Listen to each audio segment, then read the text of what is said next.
নমস্কাৰ এই মুহূৰ্তত আহি পৰিছে এটা বিগ ব্ৰেকিং নিউজ এনে ধৰণৰ খবৰসমূহ নিতৌ চাবৰ বাবে চেনেলটো এটা সাবস্ক্ৰাইব কৰি ভিডিঅ'টোত এটা লাইক কৰি দিব ভয়ংকৰ বিমান দুৰ্ঘটনা চহৰৰ মাছমজিয়াত চূৰ্ণ বিচীৰ্ণ হ'ল যাত্ৰীবাহী বিমান প্ৰাণ গ'ল 10 গৰাকী লোকৰ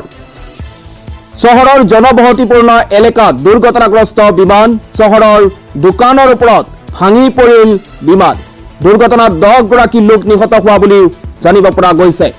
দেওবাৰে দক্ষিণ ব্ৰাজিলৰ গ্ৰেমাডো চহৰত সংঘটিত হয় এই দুৰ্ঘটনা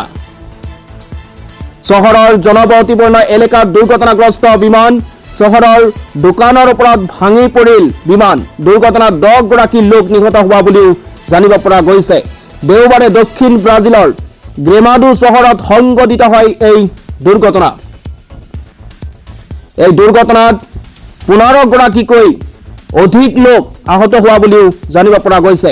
প্ৰশাসনৰ মতে বিমানখনে প্ৰথমে এটা ঘৰৰ চিমনিত খুন্দা মাৰে তাৰ পিছত আন এটা ঘৰৰ দ্বিতীয় মহলত খুন্দা মাৰে তাৰ পাছতে কাখৰ এখন মোবাইল ফোনৰ দোকানত দুৰ্ঘটনাগ্ৰস্ত হয় বিমানখন ভাৰতীয় সময় অনুসৰি দেওবাৰে সন্ধিয়া সংঘটিত হয় এই দুৰ্ঘটনাত পতিত হোৱা বিমানখন পিপাৰ চেইন 400 টাৰ্বো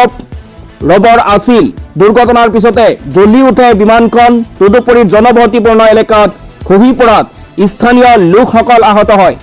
জানিব পৰা মতে 15 জন লোকক চিকিৎসালয়লৈ লৈ যোৱা হৈছে স্থানীয় সংবাদ মাধ্যমৰ সূত্ৰ অনুসৰি দুৰ্ঘটনাগ্ৰস্ত বিমানখন ব্ৰাজিলৰ উদ্যোগপতি লুইছ ক্লাউডিঅ' গালেজিৰ বুলিও জানিব পৰা গৈছে সাও পাউলোৰ পৰা এই বিমানখনত তেওঁ পৰিয়ালৰ সৈতে যাত্ৰা কৰিছিল